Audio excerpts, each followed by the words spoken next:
You can't be everything to everyone all the time, and please do not try. It is a losing battle. Don't fight it. You can very easily kind of throw money away by over-investing in paid. You don't have the brand reputation. You don't have the credibility, the trust, the authority without that organic presence and all of the content to back it up. The brand is your source of truth. It's a big part of why it's so important as a founder or an executive or an internal team member to be a brand advocate. In today's episode, we're joined by Ari Mason. Ari is a fractional CMO and a marketing consultant for growth stage startups. She specializes in brand and content marketing, taking a people-first approach. After getting her start as a journalist for NBC, Ari kicked off her marketing career at Shark Ninja, the maker of the Shark Vacuum and Ninja Blender, where she led website strategy and optimization. Ari then joined a marketing agency in her home state of Connecticut, owning web strategy and digital marketing for financial clients nationwide. She's been a marketing director many times over and has also led PR, brand activation, and community impact. Ari's experience runs the gamut. From launching products to building brands, she finds quick wins for clients while laying foundations for lasting growth. Ari lives in Utah with her husband and rescue dog. She's passionate about workplace culture and on a mission to bring humanity to the heart of business. Hello, everyone, and welcome to today's episode of the Digital Revolution podcast. I'm your host, Eli Adams. Today's episode is brought to you by FireUsMarketing.com, where SEO solutions pave the way to digital excellence. Welcome to the show, Ari. Thank you so much, Eli. I am really excited to be here. Yeah, I'm excited to have you here. I remember you and I met maybe about a year ago at that lunch with Nick Staggy, right? Is that when we met the first time? I think so, yes. Yeah, I did a podcast with Nick. He's such a good guy. He's great at bringing community together, and grateful that he made that connection so that we could jump on and have this podcast today too. So for this episode, I'm really excited because this is part of our SEO series where we're going to talk to experts from around the world. And this one specifically, I'm excited about because I don't have a lot of experience with social media and how it impacts SEO. And I know that's a lot of your background. So I'm excited to dig into how social media and SEO can be combined to work together and have benefits on both sides. So before we jump into that tactical side of things, though, let's learn a little bit about who Ari is. So where are you from? Where'd you grow up? Tell us about some hobbies. What'd you want to be when you were little? Let's learn a little bit about you on a personal level. Yeah, absolutely. So originally I am from Georgia, right outside the Atlanta area. I was 10 when I moved, and that was a really big deal for me. So it really kind of shaped a lot of who I became as a kid. Being uprooted like that, I thought I was going to forever be at the private school that I had attended since I was 6. I was, just couldn't picture a world outside of what I knew. And so it was the first of many really eye-opening experiences for me throughout my childhood and early adulthood. And that was really where I started to fall very deeply in love with writing. It was always a very important outlet for me. From the time I was a little kid, I was dictating storybooks to my mom, and she would write them down and fold up the pieces of paper, and we'd staple them, and I would illustrate them. And then by second grade, I was starting to write novels and series and do it all myself. Oh, wow. And so writing was always just very fundamental to my creative expression, really in my DNA. And moving to Connecticut, which is where most of my extended family is from, really gave me the opportunity to put that into a classroom setting in a way that really catalyzed my own growth as a writer, and that ultimately really influenced my career. And so I was writing poetry a lot in 5th grade. I ended up getting published in a couple different poetry competitions, and there are books out there somewhere that have my name in them. The coolest thing, and this is a fun fact not many people know about me, is that I also, and this will also tell you my exact age if you want to crunch the numbers, but I was, I think, 10 when 9/11 happened, and we had a free writing exercise in class that asked us the day after to just process it and write whatever came to mind. And so I ended up, because I was so focused on poetry at the time, I ended up writing a free verse poem, and it was very vulnerable and very emotional, which you can see today in my writing, especially on my LinkedIn profile, right? That really is a piece of me that, in a very interesting way that I've never really thought about before, has carried through over the years. And it moved my teacher to the point that she sent it to the principal. And somehow it got out. I was 10, so I didn't understand the process, but a little bit of foreshadowing for my career here. It got into the hands of one of our state representatives and actually was read on the House floor, is now in the Library of Congress. And we had a big assembly. I had reporters come into my house. We had a big assembly. And the representative actually brought 2 plaques with that poem engraved, one for me to take home and one that hung in the halls of my elementary school until that school closed down during redistricting. And so that was a very impactful experience for me. I didn't understand a lot of what was going on, but it did. And I was, of course, very self-conscious because I was so young and I wasn't writing for an audience. I was writing to express myself. Yeah. And in a lot of ways, it did set me up for everything that came next. And so it was a very natural progression through my writing career. I went to the University of Connecticut and I was always a double major in Spanish. I studied abroad a couple times, which I was very fortunate to do. And I just love languages. And so I couldn't let that one go. I knew it was going to be there. What else was layering on top of that? I started out as an English major with a creative writing concentration and really found that writing in that way on deadline felt very constricting for me and really kind of got in the way of that creative flow and wasn't something that I was going to want to dive into and continue doing. And so that set up the transition into journalism, which gave me the opportunity to write and report on stories that were already happening, that weren't my creation, but allowed me to be the mouthpiece and the storyteller. So that's kind of how I got my start there. That's cool. And then you worked at NBC. Like at what point, I do want to dive into, you and I have talked offline a little bit about NBC and what transition there. Before we get to that though, at what point did your writing become digital where you're like, okay, this internet thing is going to be big? Like at what point did you have that realization of like, the digital world is going to be a part of my life moving forward? That was really NBC that spearheaded that. Coming into the newsroom, I think I held 3 roles in my first contractor opportunity. I had interned there the spring semester of my senior year in college and then kept the line of communication open. It was about a month after graduation. And, what's interesting is I hadn't even considered marketing at this point in time. And now that I think of it, I actually did have a marketing internship that was lined up for a local healthcare company. And I think I probably did 3 days of it.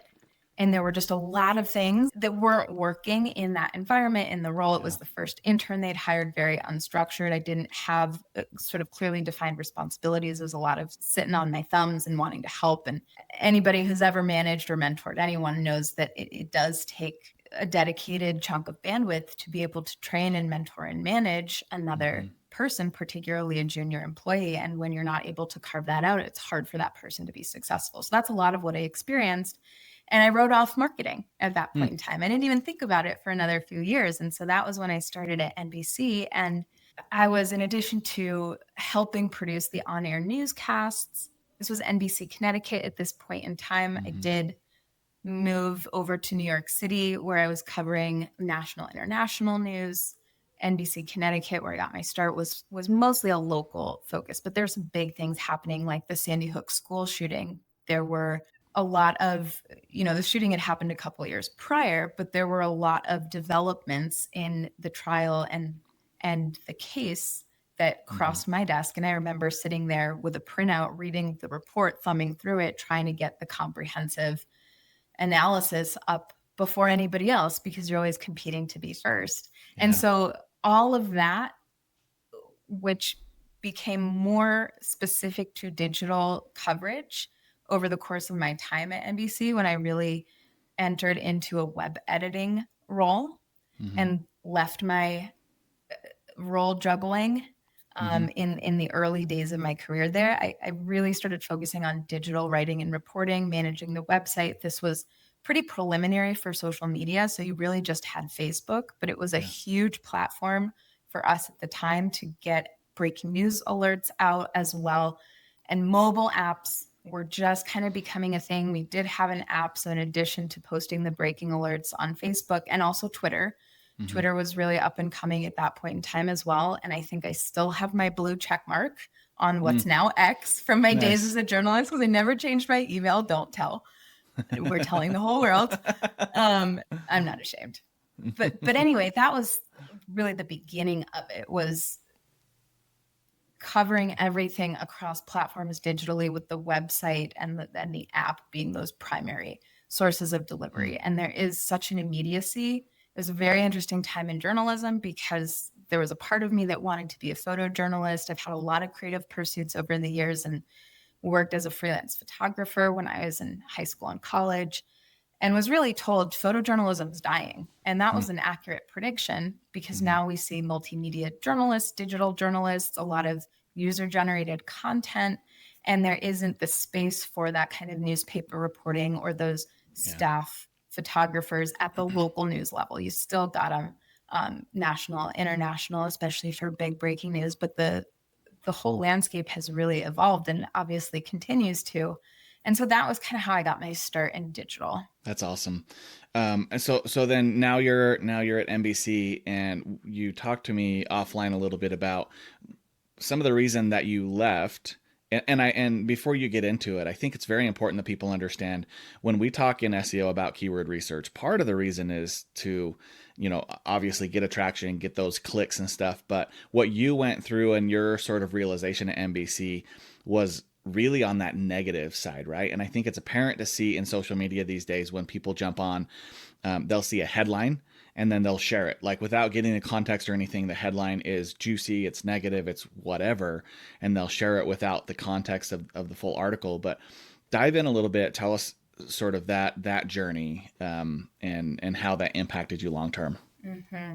I started to really get caught up in the doom and gloom of the news world when I was still working at NBC Connecticut in local news. And it was on a very different scale at that point. But I went to the scene. Here's a great example. I was in my hometown, quiet, suburban, safe, driving back to where I lived, and I was passing the river and sort of the clubhouse that they had built up at the park there. And I saw, it was at night, and I saw police cars and tape.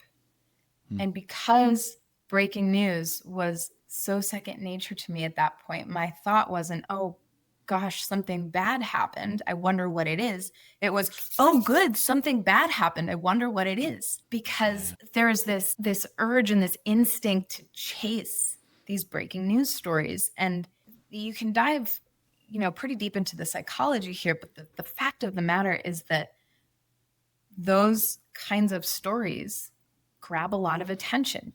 People pay attention to the death, the destruction, the horrible things happening in the world. And there are implications to that, which we'll talk about in a second, when I sort of walk through what was happening in my mind when I decided to leave NBC and journalism. But in that moment, I went to the scene of this, what turned out to be a dead body that had washed up on the bank of the river. Horrible. Yeah. But in my mind, I was like, great, I can get footage from the scenes, and I'm going to call it into the newsroom, and I'm talking to the police officers and flashing my badge. And I was probably 22, 23 at the time.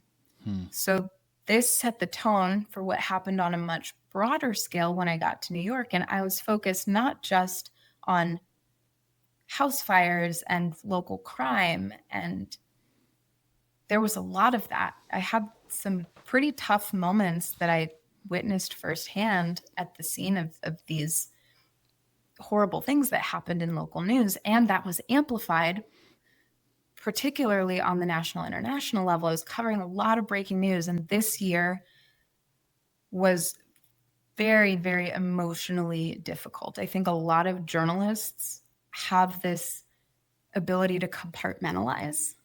And you really have to, in order to be able to keep yourself sane.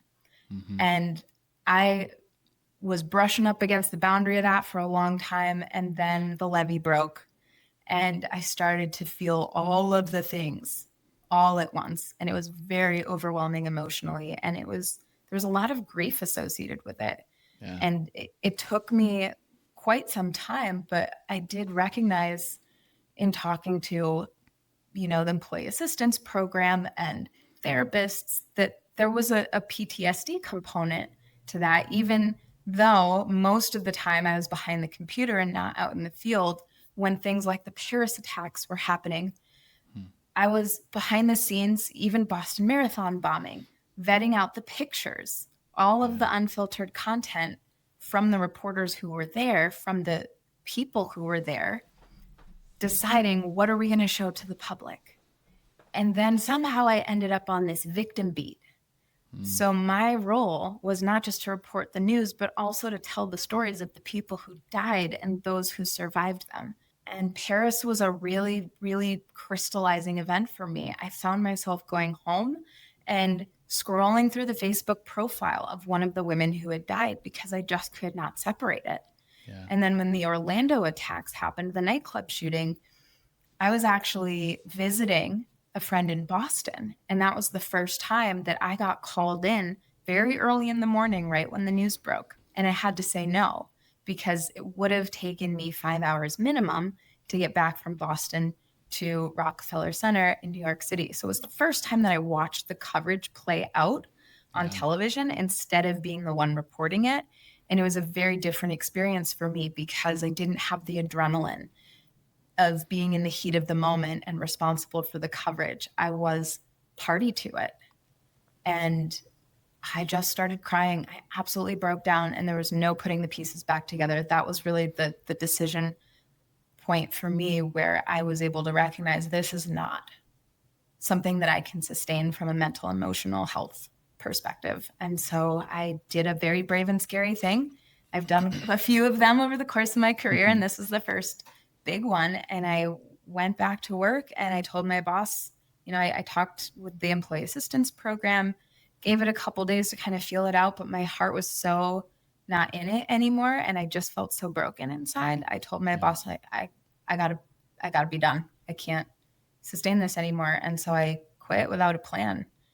I was 23 and working as a journalist for NBC, covering national, international news in New York City. I made it. Yeah. And I gave it all up because it wasn't worth it. That's so heavy. Then marketing. Wow. It's hard to even to know where to go from there. What a crazy story. And especially at a young age, a lot of times I applaud you for recognizing at that age what you were going through. Cause I think a lot of people would just like push that away and say, hey, I have my dream job. I'm just going to keep it and deal with it. And everybody here in New York does the same thing and they're fine. And I'll be fine. But I've talked a lot about mental health over the last couple of episodes. I've had a handful of really in-depth conversations about how important mental health is, and for you to recognize that at such a young age. And I think we evolve throughout our years, and we still go through it like you're good, and then things are bad, and then you're good, and things are bad. And I think it's important to recognize when it's important to step away, when it's important to recalibrate. So. Good for you for making that decision, which I'm sure was really scary for you at the time. Thank you. It took a lot. It was a very, very big, very terrifying choice to make because it was my entire life and everything I'd worked toward. It was sophomore year of college when I decided to pursue journalism as my major. And everything had been building to that point to get me there. And then I just didn't know what came next. And I was very fortunate to have the opportunities unfold that I did. And it was a very early indicator of the power of your personal and professional network, because the opportunity to work at Shark Ninja, which was my next endeavor and what is, was the turning point that got me into marketing. That wasn't something that I stumbled upon by mistake. That was a direct connection with a college friend who was working in product marketing for Shark Ninja at the time. We'd stayed in touch. When she learned that I was thinking about moving to the Boston area, which was my plan, just go to Boston and figure it out. So I committed. I found an apartment. I didn't have a job. I didn't have a source of income, but I knew I was going to Boston, and that was all that I knew. And so when we connected, and she learned that I was moving to Boston, she said, hey, I think there's this opportunity that could be great for you. And the manager that you'd be working with is so amazing. The two of you would get along great. And one thing led to the next. And by the time I got to Boston, I had the job working as Nice. a digital experience specialist Mm-hmm. for Shark Ninja. So that was how marketing kind of came into play for me. And it was a really beautiful sort of reciprocal gesture because coming out of college, I had helped her through connections land her first internship. Hmm. And Nice. so it was a little bit symbiotic in that sense Yeah. that she is able to return the favor just a couple years later. Networking is powerful in that way, right? Like, I mean, the fact that we met at a networking lunch that Nick Staggy put together, and we've both done podcasts with him and him with us, right? So, connections are huge. I think, especially here in our little valley here in Utah, we are very business focused. I think we're also very aware of the mental health aspect of things, and I think we have a great community of people and I agree. Those who are struggling for work, the first thing I tell them is network. Get out there, post on LinkedIn, get on your social media, reach out to people because like people want to help. Like it's like almost a natural thing. They want to help, but if you don't allow them to help because you think you're burdening them, then they're just not going to because they don't know, right? So, and what a cool company, Shark Ninja. I have one of the blenders and I use it often, which is really cool. Um, so cool company, and then from there you got into the agency. Is that right? I did. Yep. So I grew in my career at Shark Ninja, became a first time manager, and was really responsible for driving website strategy and optimization for both the Shark Clean and Ninja Kitchen Mm, websites. So the two sub brands kind of managed separately. And there was a lot of user experience, conversion rate optimization, SEO work that went into each of those. And, from there, I got to this interesting point in my career where I, especially early on, was just so hungry for growth. And if you look at my experience, you can see that I've worked with businesses across all different kinds of industries, all shapes and sizes. And what I was finding was that Shark Ninja was, oh man, was it a great launching pad.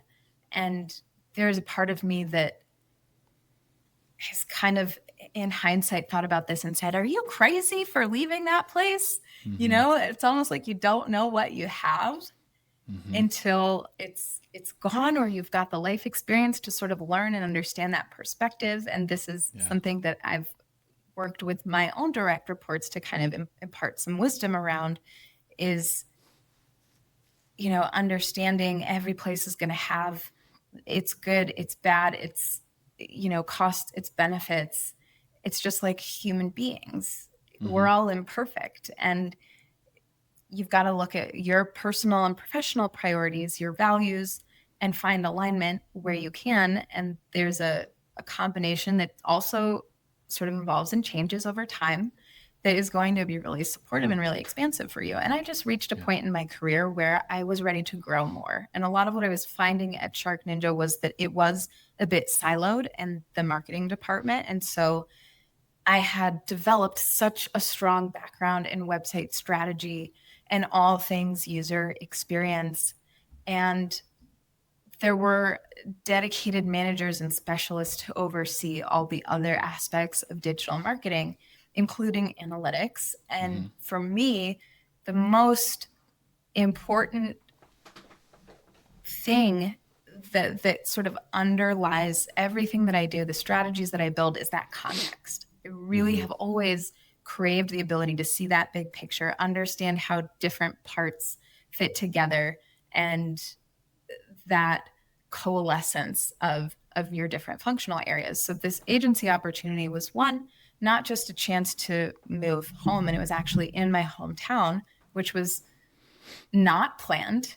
but very fortunate, but also an Yeah. opportunity for me to gain that breadth and depth of experience across various areas, channels, tactics, platforms, and expand my knowledge base within the realm of digital marketing and content creation so I could still be very rooted in that website strategy foundation, but then take it and apply it to different areas and different organizations. So it was a very natural evolution of my career and a very significant next point of up leveling for me. So how did you go from that to being a fractional CMO and taking that leap?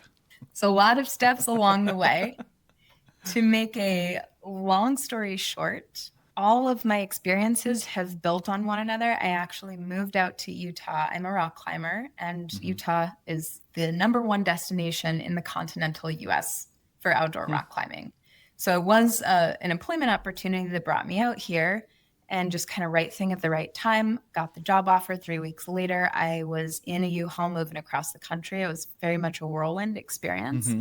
And that really set the stage for everything that's happened over the past few years since I've been out here. And experiences continuing to build on one another, more marketing director opportunities, working with early stage startups, more established SMBs, small to medium sized businesses, growth stage startups, a little bit all over the map, and continuing to build on that foundation of digital marketing to layer in print marketing and traditional media, out of home. So that brought me to a perspective where my knowledge and expertise around marketing transcended digital specifically, and I was able to really drive these integrated marketing strategies and look holistically at the customer journey and the user experience in a way that really could elevate a business from start to finish. No matter what stage of the game they were in, because there's always opportunity to continue up leveling. The priorities just shift as you go. And so it's actually the second time that I have explored entrepreneurship. Prior to moving to Utah, I received my life coaching certification, and it's not something that I've ever practiced from a professional perspective, but it is something that has really contributed to my skill sets. And there's a lot that's transferable that comes from the coaching space that's really integral to relationship building and coaching, not just in a management capacity, but also cross-functional collaboration and working directly with senior leaders. And because that never quite got off the ground, but I felt the pull.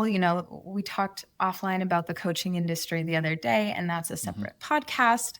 So there were a lot of reasons why it wasn't quite right for me. And then when I had the opportunity about a year ago to ask myself the question of what comes next, what do I really want? What is going to be that next point of growth for me? It was, again, a connection that helped make that happen. And at the time, it was on LinkedIn. LinkedIn has been so instrumental in so many ways over the years. A recruiter for one of the fractional CMO firms based here in Utah reached out to me on LinkedIn and said, "Hey, have you ever thought about becoming a fractional CMO?" And I hadn't. At the time, we see the fractional space has evolved and really gained so much momentum over the past year or so. And this was really starting to ride that wave of momentum. And so I really wasn't familiar with what that was or how it worked. And so having the outreach got the gears turning for me. I started to have conversations. I said, "Hey, I don't know what this is, but from what you're describing, it sounds like it could be a great fit and a really cool opportunity. So let's talk about it." One thing led to the next. And I ended up on the roster for this fractional CMO firm. And then because of the strength of my network, I was starting to get some inbound requests as well. And everywhere I went, I'm based in the Salt Lake City area, but spend a lot of time down in what we call Silicon Slopes, which is the heart of that Utah business center, the next Silicon Valley, and is actually, at last check, on track to outpace the growth of Silicon Valley when it comes to the startup world, which is pretty incredible. There's a lot of resources going into that. So being down there and building the face-to-face network in addition to the digital network really started to open some doors for me. And that was when I said to myself, okay, I can really do this. And I can do it on my own. And there's a lot that I've learned over the past year. And it's always kind of trial by fire. We learn by experience, and that's just what we have to go through, especially when it comes to running a business. It's very nuanced. There's a lot of responsibility. And it also, I think, very importantly, gives a ton of compassion and empathy for other founders, business owners who are in similar positions growing their startups, because there's personal experience that can, as a marketer, can really help you understand all of the roles and responsibilities that those individuals are shouldering, and where can you best plug in to support them. I think having empathy is huge as a leader, as a business owner, and putting yourself in the shoes of those owners by doing it yourself puts you leaps and bounds ahead of other people who are just getting into it, right? And I'll give you a real life example that happened to me the other day. I was at a store. I can't even remember where I was.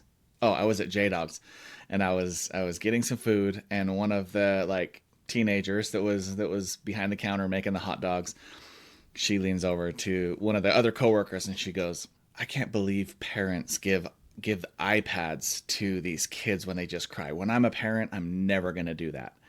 And I'm sitting there thinking, I remember saying that same thing before I was a parent.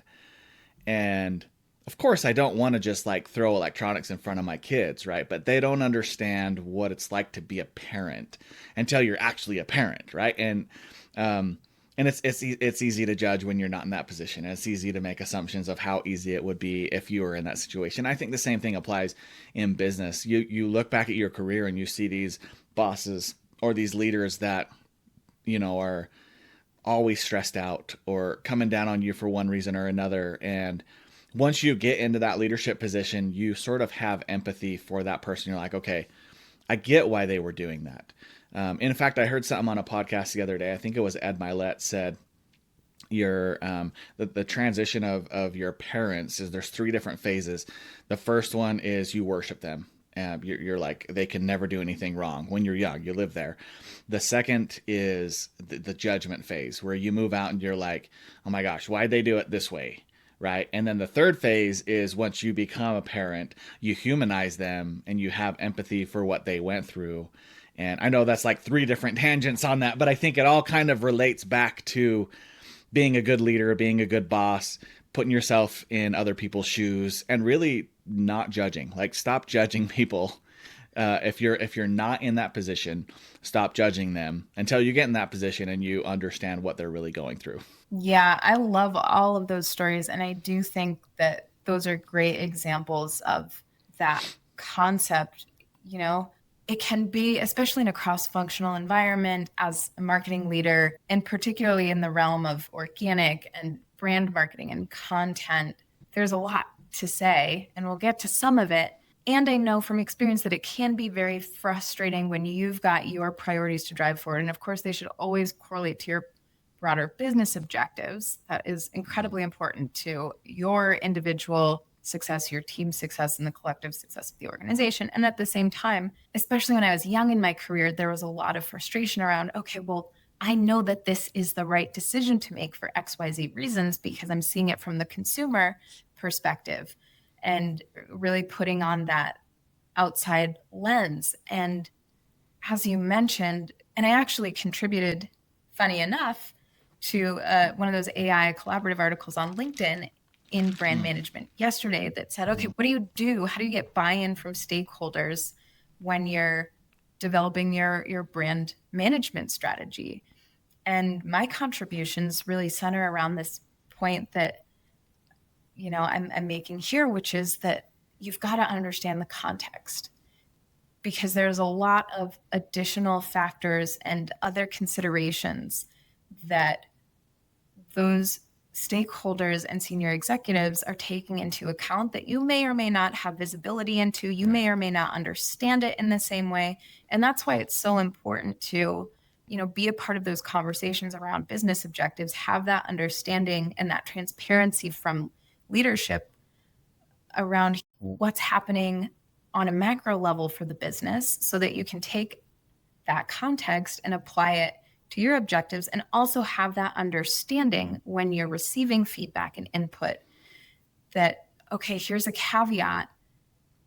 I may not understand this and may not make sense to me, but let me get curious about it and try to get to the why. Mm-hmm. Because so much of the time, developing that underlying, getting to that underlying reason, that bottom line that's driving that input or that feedback is like looking at problem and solution, right? You're getting to the problem and then you can get creative about your solutions rather than trying to troubleshoot the solution without having an understanding of the problem. Yeah. And then, of course, being in a leadership perspective, you do have the shoe on the other foot and you're able to kind of adopt that lens. And sometimes you need accountability from your other team members and your collaborators as well to stay focused on a particular mission when there's something else that is taking up a lot of real estate in your mind. It's very much a balancing act. Ari, what are you currently working on that excites you? I think very carefully about word choice here. I would say I'm redefining myself and my work, not reinventing. Because a reinvention, and this directly translates to the way that I navigate, branding, content creation, product marketing. A reinvention sort of implies that there maybe isn't that level of authenticity and staying true to those original values, which is so important. But redefining, I took a little bit of a step back. I'm calling it my summer vacation, really a mental and physical health break. About three or 4 months ago, and I'm in the process now of really re-ramping and taking on clients. And what's really interesting is that looking at my own marketing materials for my business and the story that I had been telling about who I am, what I do, who I serve, hasn't resonated in the way that it used to, because there has been so much personal evolution for me over the past few months and so many things that I did learn as I was navigating client relationships. And those are all really important. I think the biggest takeaway in work and in life that we can apply across the board is taking and creating the space to learn and optimize. And that's kind of what I've been doing, is in this incubation optimization stage, and now having a lot of clarity around what my next steps are looking like. And so it's really bringing that out into the world and approaching my career and my business from a slightly different lens. And that's really exciting, to be in this position of having the opportunity to come at it from a different angle and do it in a way that incorporates everything I've learned in all the ways that I've grown. So I'm really excited to continue evolving and see all that comes next. Yeah, it's important, I think, to reevaluate yourself often, right? No matter if you're doing your own thing or if you're in a business, and whether it's, personal, physical, spiritual, mental, whatever, I think it's important to sort of have those checks and balances and really reevaluate where you're at and where you want to be. And I think I applaud you for going through that right now as well. So let's dig into the tactical section of the podcast. This is my favorite part because I get to learn from you. I'm going to ask you a bunch of questions. We're going to have a conversation, and you're just going to teach me. So a lot of the listeners are either up and coming marketers or they are business owners, and they come to this section of the podcast to help elevate themselves online, right? And in this SEO series, we have been very specific on what parts of SEO we talk about. And so for this one, with SEO, we're talking about how SEO and social media impact each other. How does an effective social media strategy impact SEO on a website? Man, this is a great question, and there's a lot to unpack here. I think from a very fundamental perspective, we can see the two as very symbiotic. So when we look at social media strategy, we look at website strategy, they're very intertwined and they support one another.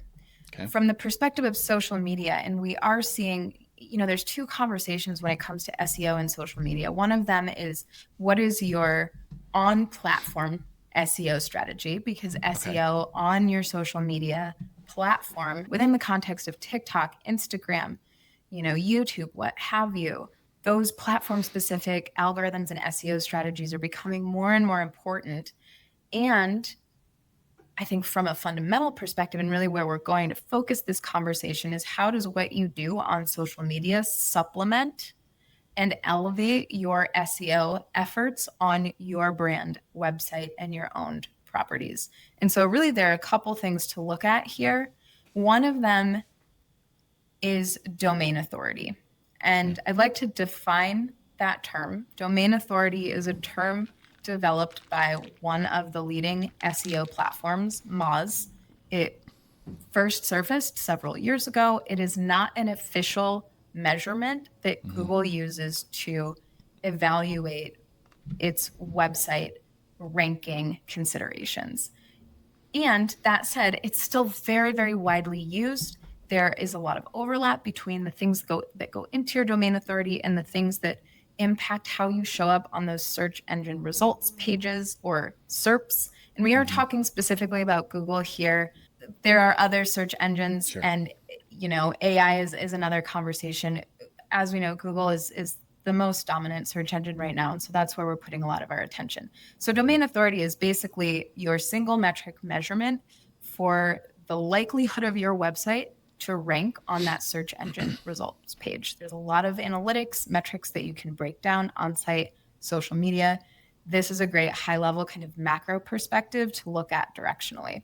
So what social media presence can do, and having a really robust, effective social strategy, is it can send signals to Google that will contribute positively to your domain authority and make your site more likely to rank in those relevant search engine results pages for the queries that you're targeting. And so kind of like backlinks will work as citation sources to say, hey, this is valuable content.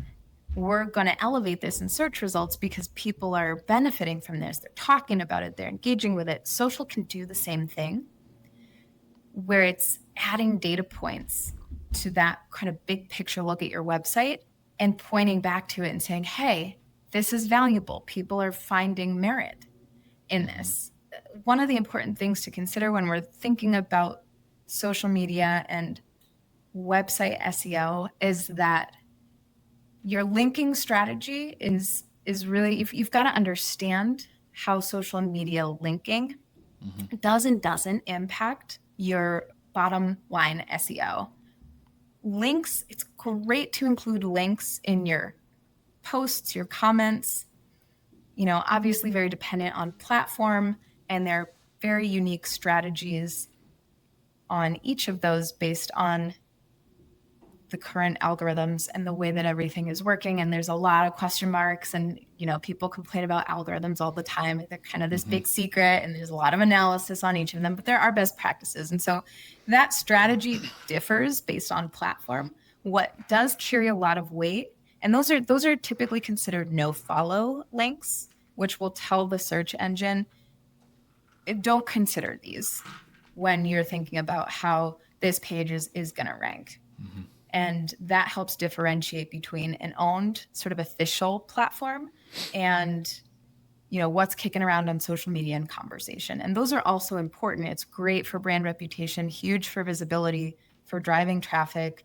Definitely want to be focused on that in your content strategy, and also clearly differentiate between what is directly impacting SEO and what's not. Your links in your bio are, for instance, going to be the kind of backlinks that Google will consider when it's looking at your website citations. And, I think when it comes, there's so many different facets here, but I think when it comes down to it, there are two sort of overarching themes when thinking about SEO on your website and then SEO on social media. Those are user experience and content. Prioritizing those across all of your own platforms and channels, and really having this robust content strategy, which drives, consistent, relevant, quality content, is the backbone of SEO. You can't have your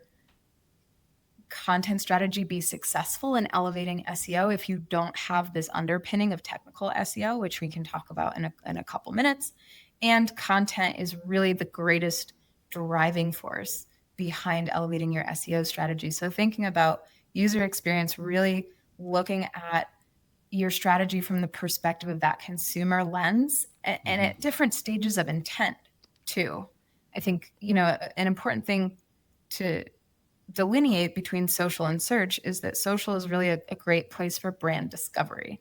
A place like TikTok, for instance, you may have people searching for specific answers to specific questions. How to and what is are among the most common TikTok searches. That said, it's a very organic platform for new discovery of brand services, products, whereas Google search, you're really targeting specific intent at different stages of that customer life cycle. And so that's how they can kind of be complementary there. You really want to think about it from the perspective of the user and the stage that they're at. And this includes pre-purchase to post-purchase as well. Customer service and post-purchase support is something that is really, really important to focus on across both of those platforms as well. And it looks different based on where you're at. Website, you're really kind of proactively answering those questions. And on social media, you're often very reactive in fielding inquiries and answering comments. And that's a very, very huge component of social media that I think can often be overlooked, is not just generating that content, but also engaging with that community. I think people really overlook the importance of social media when it comes to social media and SEO. And I think you hit the nail on the head when you're talking about the content strategy between the two. There are different analytics on the website than you get on social media as well. And using social media as a testing ground can really help you know what type of content to put on your website. And I'll give you an example. On TikTok, the new thing in the music industry is that musicians will start to record a song. They'll do a chorus or a verse and a chorus, and they'll put it on TikTok. If it blows up, they'll write the rest of the song and then they'll release it. Instead of writing this whole song, spending $10,000 producing it in the studio, putting it out, and then crossing your fingers and hoping that it works, they'll literally just do it on their computer, something super basic, with a guitar, with a piano, no amazing, sound quality. And if it blows up, that's when it goes to a different level. So I think the same goes for regular content and regular businesses. It's easy to sample your ideas on social media. If they do well, you take that, you turn it into a huge blog post. And you can do vice versa. If you have an amazing blog post that blows up, you take that and you can put it on social media. And then you can link the blog post as well. Let's talk a little bit about how important is it to have authority within. Let me think about the best way to word this. We talked about this offline, where if I got a link from Dave Ramsey's Twitter versus John Smith's Twitter about finance to my finance website, the link from Dave Ramsey is so much more valuable because of the authority he's built up on that. So can you talk about how it's very important to have authority within your social media so that those links, those citations to your website actually pass the most amount of link juice and help you on the SEO side as well? Link juice. I really like that. I'm going to adopt that from now on. Yeah, absolutely. That is huge. And if we look fundamentally at the core ranking factors that Google really utilizes, EEAT is the framework that we're utilizing. And that stands for experience, expertise, authoritativeness, and trustworthiness. And it's so important when you're thinking about SEO strategy to generate content and build a brand reputation that is founded in all four of those different aspects. Because that's how you're telling search engines that not only is your content high quality, but that you know what you're talking about. You are an authority on this particular topic and that people should be listening to you. And, a great example of what happens when you don't consider those factors is actually some of the AI generated overviews in Google search that we saw a little bit of a an oops with a Mm-hmm. few months ago, where very particular search terms, Google will comb the whole database of everything that's indexed in the search engine, and a few specific queries were triggering these AI generated responses that pulled content from sources like Reddit. And some of them were actually sarcastic. Mm-hmm. There's a lot of humor on Reddit. So some of them were not intended to be taken literally, and they were actually jokes. And so you were getting answers to serious questions that were like, eat glue. Mm. And Yeah. here's how to eat glue. And that was Mm-hmm. never meant to be taken in that context, but it was applied in that context. And so it was this big rollback for Google in being able to filter through that. And there's a lot of that stuff that we see when it comes to the presence of AI and really training those AI models and utilizing that AI generated content. But the bottom line is that authority piece is so incredibly valuable, because that is how you demonstrate that you're the right person talking about the right thing and people should trust and care. It's like bringing it back to the idea of journalism. It's like using and referencing a credible news source versus, what is the chatter on a social media platform, or what's something that a random individual, you see this on TikTok and Instagram all the time. And there are actually viral trends about this. There was one that I saw last week that said, my mom was the highest paid nutritionist in the world at this point in time and says that these foods do these things. And it was actually sort of a viral farce that was cut and pasted and applied to different industries, and not true. And you look at the comments, and a lot of people do take them at face value, and that can be very dangerous.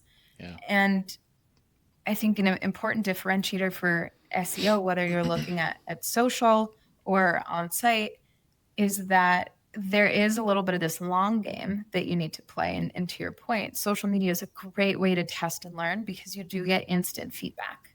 It's very, very quick to be able to gauge the impact, the results, get a pulse on what is happening in the market and how people are responding to you. Whereas an on-site SEO strategy does tend to take several months done properly to incubate. And it may be a while before you can start to see those results. You've got to be consistently working toward them.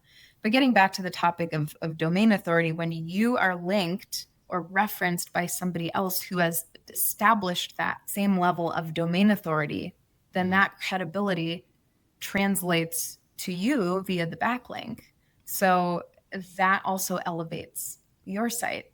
And that's also why looking at the quality of backlinks is so important. It's very much a game of quality over quantity, because when you've got spammy backlinks, and best practice is to audit and remove those, because that's actually a detractor. If there's a spam score associated with the website that is linking to you, then that reflects poorly on your website from a ranking perspective as well. So it's very symbiotic in that sense. So I think a lot of people who are listening are probably just assuming we're talking about social media for the business. So if I own a business, Fire Us Marketing, I'm going to post a lot on Fire Us Marketing. But is it not also true that with the EEAT that I should be just as active, if not more, on my personal social media to have that authority for myself, who then writes the blog post and is the author of the blog post?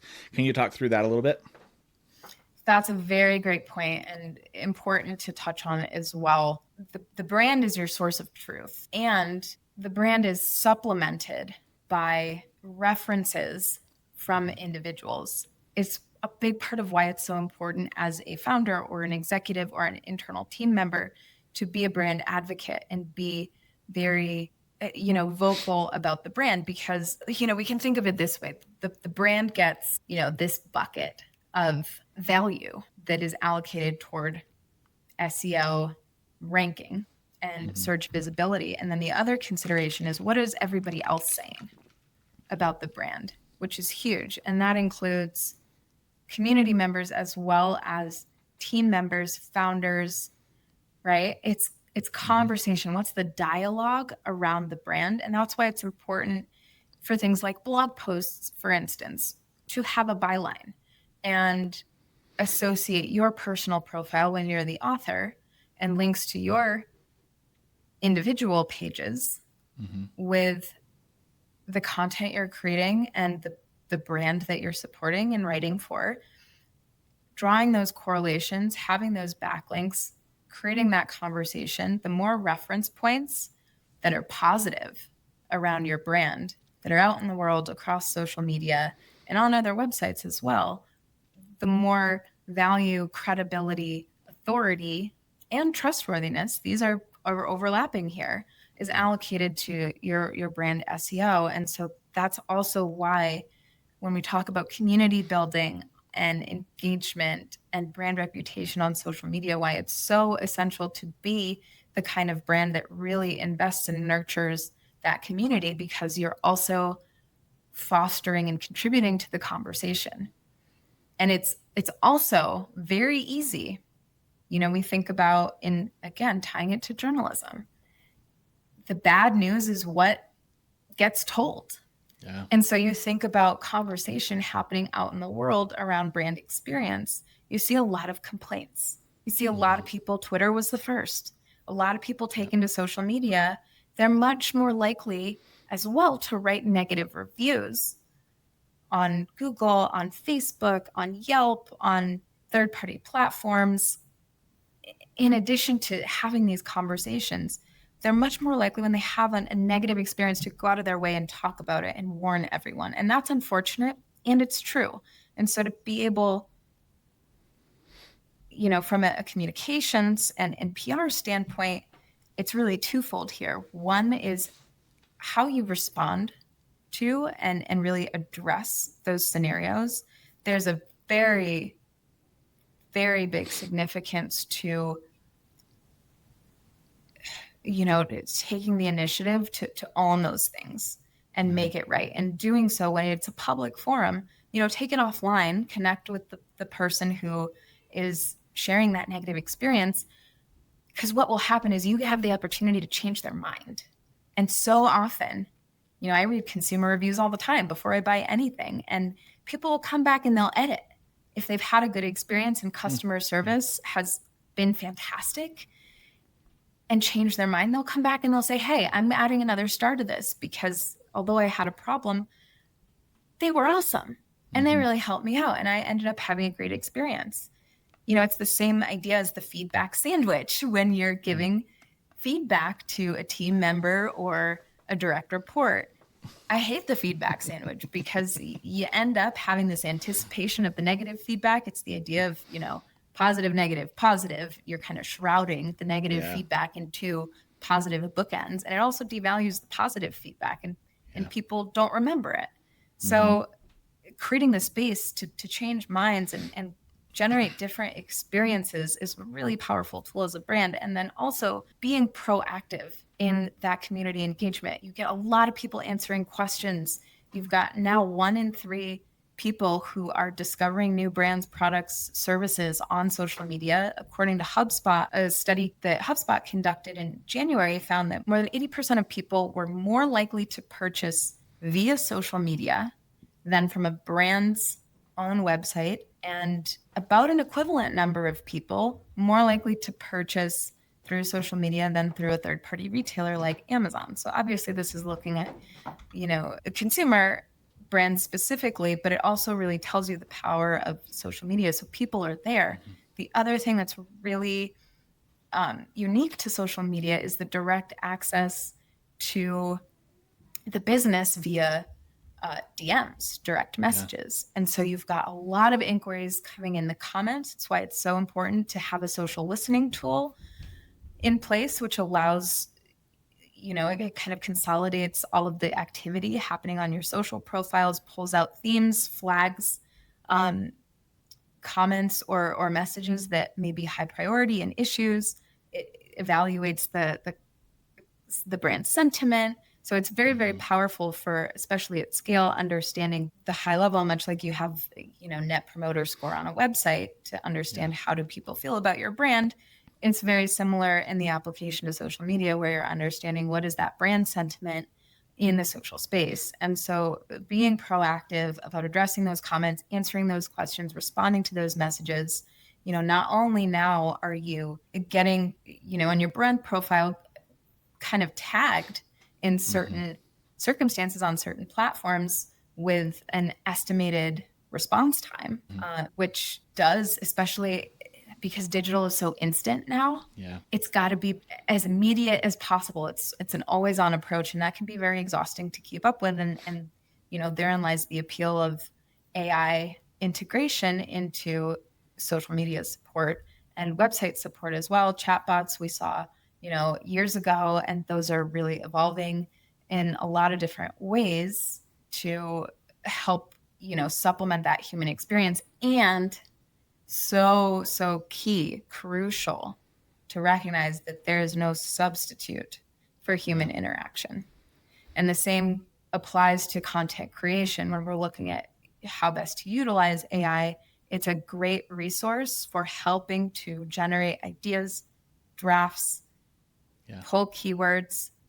It is never going to be a substitute, and there is a penalty, and not only from a technical perspective when it comes to SEO, but it's also very apparent to a human mind and to a reader what's AI generated and what is coming from a human. And that whole principle really applies to your content strategy across the board. Well, it's interesting you say that. When ChatGPT came out a couple years ago, I remember reading it and being like, man, this is so flawlessly written. And now I see, a social post or a blog post or whatever, and I'm like, it's so easy to see the pattern that ChatGPT writes. And a lot of these people, there's some clients that I'm doing some work for and some potential clients where I'm analyzing the website, and I can see exactly when AI started. When they went to ChatGPT and they said, write me a 1,200 word blog post about this, copy, paste, and that was it, right? It's so easy to see, and consumers are smarter now. And I've said this on other podcasts, they're smarter now than they've ever been. And so we need to give them more information than we've ever given them. We need to be more authentic and honest than we've ever been. And you also touched on this, but we need to meet them where they are. So if they're more willing to buy your product through the TikTok shop than they are to go to your website because you're not a trusted brand like Nike, and maybe they're worried about you being hacked and them losing information, they'd rather buy it on social media than through your website. Get your products on social media, right? There's no reason you shouldn't have your products on social media if it's a physical product and able to be on social media, right? You hit on a lot of really good points right there. What are some common mistakes that business owners come across when trying to connect the social media with the SEO?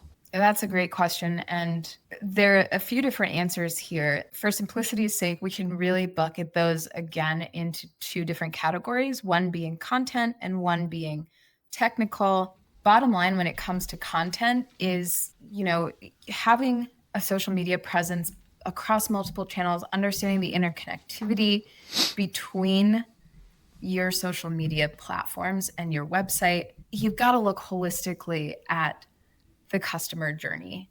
And it very much is so integrated now. And so having the perspective of here are all of the different touch points and how they correlate to and support one another is the baseline for developing your content strategy. This podcast is a great example. YouTube video, podcast platform, social media, blog post. When you're developing your content strategy, you always want to be thinking, one, very deliberately about what type of content is serving what purpose and for whom. And when you are looking at different users, different audiences in multiple stages of their journey, this also brings the idea of content personalization into play. You can't be everything to everyone all the time, and please do not try. It is a losing battle. Don't fight it. And there's also an element of nurturing that really goes into play. HubSpot, for instance, does an excellent job of this. There's a lot of value in HubSpot's blog posts. There's downloadable content with actionable steps, and it's all free. And then it's integrated into the email strategy, into the social media strategy. And that's kind of how you find it. So they've got a great search presence, and it's very much bolstered by these other touch points across social platform and what have you. And it's going to be different for, B2B organizations versus business to consumer, direct to consumer. You're going to play in different spaces, as you said, meet people where they're at. And at the same time, you need to be in enough places that you're going to find people there, and continuing to create this very timely, relevant, authoritative, trustworthy, actionable content and disseminate it across all of your channels so that you're bringing value to people at every touch point, and you're able to kind of nurture them. People are going to come back to your brand because they find value outside of the purchase process, before, after. And that's incredibly powerful, because you think about the market segment that is ready to buy and is at the point of making that purchase decision. That is relatively small compared to the volume of all of the people that you can reach. So bringing in that human aspect, really you should be creating content a couple times a week. That is how frequent this content should be coming out. And it can't be filler content like we talked about. It's got to really have value and be contributing positively to those ranking factors. And that's a really easy trap to fall into. So I think a lot of it is there's not enough, not an established frequency of content creation. There perhaps is not an overarching content strategy and a content calendar to help map out, what's the right content to be generated, what's the right format for that content, and the right cadence. Who are we targeting? How are we speaking to them? And, there's, I think, kind of an underpinning here is the focus can really shift to paid away from organic, because you tend to see when we talk about testing and learning, you tend to see some really instant results and get very quick feedback. And so paid is very valuable for the process of iteration. And you've got to have that organic foundation below your paid tactics. And you can very easily kind of throw money away by over investing in paid. You don't have the brand reputation. You don't have the credibility, the trust, the authority without that organic presence and all of the content to back it up. So I think that's really high level. And then you see things like, just some basic best practices for SEO, keyword stuffing. On web specifically, there's a lot of opportunity with technical SEO to kind of fall down or focus maybe specifically on the front end and kind of have some of those misses on the back end. One important consideration when it comes to both social and on-site SEO is the inclusion, which we talked about yesterday, of schema, which is structured data. So this is a piece of code that goes into the head tag of your web page, and it sends different signals to Google based on the type of schema markup that you're including. And the big ones that we can focus on here in the context of this particular conversation around the integration of social and web presence is the idea of organization schema and local business schema. And so, essentially what that will do is it will connect your social accounts to your business profile. And when you look at the Google results, you can see that knowledge panel. We're probably all familiar with that right-hand knowledge panel on the side of your Google results. So from what organization schema will do is it will correlate all your business details with your social media accounts. And that knowledge pane is the official record of your business. It will come up on the first page of your search results and helps it elevate your business in those search results for the relevant queries. And from a local schema standpoint, particularly if you're a business with a local presence, it will do things like include the Google star rating, your location, the address, the hours, your Google map listing. And, again, think about all the times we've searched for something on Google ourselves. I'm always trying to step back and put on that consumer hat and think about what have I done in these use cases, because we're consumers too, right? And so searching for a dentist, for instance, you're going to look at some of those local results, probably read the reviews, go to the website, see the information that's posted about it. And so really being able to optimize your content from that perspective and give this comprehensive insight, have what's called rich format results, which can include some of those additional details, is paramount to increasing visibility on your search engine results pages. And so those, I think, are some sort of common misses. Not being quite as deliberate with content strategy and as strategic about how to sort of repurpose content across different channels and sources. And we want it to be complementary, so it's not a copy paste. You're getting different information in different levels of detail depending on where you are in different formats. Is it going to be visual or written or what have you? And then really kind of focusing on some of those basic technical aspects. When we think SEO, a lot of times we think about keywords, and it really is so much broader than that. What tools do you recommend to help track the success of the social campaigns? Yeah, there are a lot of different options for social media management tools. If you're scrappy, and regardless of what stage you're at, you always want to be paying attention to native analytics. They are pretty rudimentary, but you can get some great directional data from those native analytics platforms that you can then contextualize into the bigger picture. Some of the dominant social media management platforms include Hootsuite, Sprout Social, Later.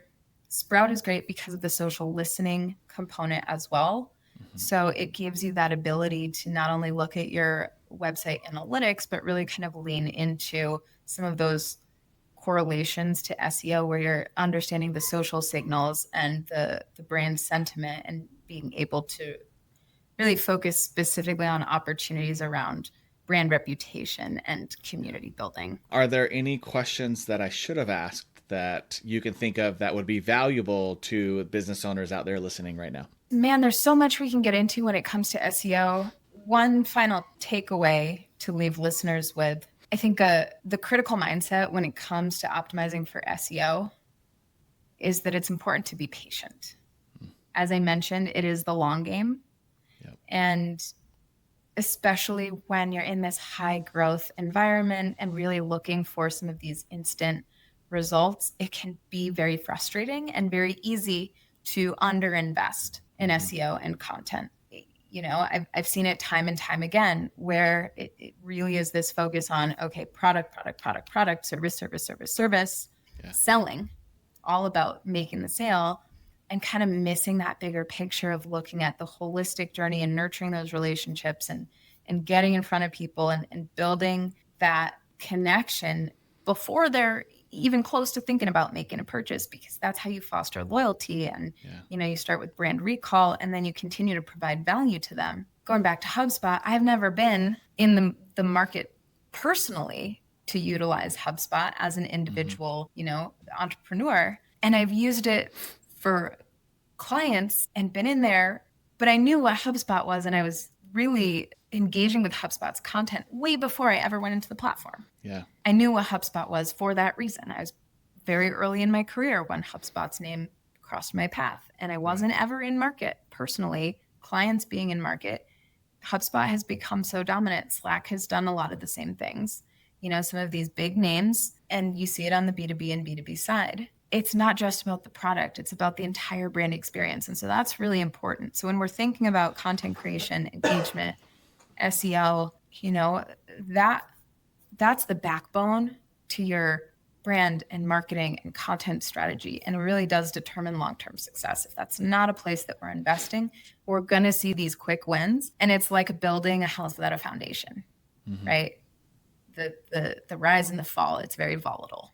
Yeah. So we've got to be investing in that foundation. And at the same time, having the awareness and being able to acknowledge that in a lot of ways, SEO is that long game and it does take time to accrue, and that will pay off in spades. But being able to strike that balance between where to invest resources and acknowledging, okay, this is not something I'm going to see the implications of tomorrow necessarily, but it's good for my business in all of these ways. And we can look at that and frame it that way when we're thinking too about social strategy, using that bigger picture of SEO and visibility and dominance, brand dominance, to build that foundational strategy for our content, which is going to benefit SEO and also going to boost brand visibility and start actively engaging customers and nurturing those leads, right? And so a lot of these strategies do double duty. And just because we don't see results tomorrow necessarily doesn't mean that they're not really essential areas of focus for us. I think it was you that told me you had data showing that in a B2B sale, people are about 80% of the way through the funnel before they even come to you. So they pretty much already made up their mind. And the way they do that is just what you're saying. They go to your social, they read your blog post, they listen to what their friends say online. So by the time they get to you, you think, oh, this is a new person. I better start to do something to help them buy. But what you're saying here is that because it does take time, build up that presence online, build up the presence, through your blog post, build up your social media, all of that, so that the 80% is already taken care of. By the time they come to you, they're pretty much already sold. Was that you that told me that? That is such a good memory. I'm so glad that you brought that up. It was, I believe it's closer to 70% if my data is accurate, but I'm so glad you mentioned that, because it really is very true and a really key strategic consideration. It's called the dark funnel. And there may not be the similar data, or at least I don't have the numbers offhand when it comes to the consumer side, but the process and the idea is kind of the same here, that people are doing independent research. Yeah. So they're going to hear about you in a number of different ways, getting back to, brand discovery on social media. Sometimes it is targeted, but more often than not, brands are discovered through community posts, whether that be influencer or community members. There was a really interesting sort of trend that cropped up about a year ago called de-influencing, in which influencers, often in the beauty space, that was kind of the hallmark of it. People were kind of so tired of the product pushes and feeling like, okay, I'm following these influencers and these content creators because I trust them. Again, it gets back to authority and trust, right? But I also don't know if I can really believe some of what they're saying, because I know that they're going to get paid to say it. So the idea of de-influencing was a very organic counter argument to that point. And it was about, starting conversation around, here's what I wouldn't use. Here's products I wouldn't buy, brands I wouldn't use, and here's what I'd use instead. Yeah. And of course, the opportunity grows and influencer marketing strategies shift, and utilizing that tactic is something that gets integrated into, the influencer marketing campaign. But at its origins, it was very, very organic and very grassroots, because people were just sick of getting products pushed at them all the time. And that kind of conversation is a great proof point in demonstrating that people are hearing about your brand, good, bad, otherwise, much sooner than you might think they are. And so much of that decision-making process and that early exploration, the research stage, happens off the grid before you even know they exist, before they have given you a signal, they've come onto your radar, you have their email, before you've got any information about them at all. They're already most of the way through their process of making a decision. And that's not just figuring out, okay, am I going to buy this thing or invest in this service? It's, I'm going to get this product or service from this brand. And that's before they make any contact with you. So that's why it's so important to be doing all of this work, even if there's not visible results that are tangible, that you can really measure, because some of those intent signals you're not getting until much, much later on. And you can do some polling and have some conversations after the fact to help fill in some of those gaps and understand what got them to where they were and what influenced that decision-making process. But you can't gather that data up front because they're simply not on your radar yet. because the momentum is happening in the dark funnel and you don't even know it. So as soon as it hits the light funnel, or whatever we want to call it, that momentum's already going. So just do that work. Yeah, I love that. I remember you talking about the dark funnel at the lunch, and I remember thinking, wow, that's brilliant. So I don't know if you came up with that or not, but I love it. It's not my number. No. I will take responsibility for spreading the gospel, but I can't take credit for doing the research. Well, it's great anyway. Ari, how can people get in touch with you if they want to? Yeah, LinkedIn is a great way. My inbox is always open. I am so invested in making new connections and fostering my community.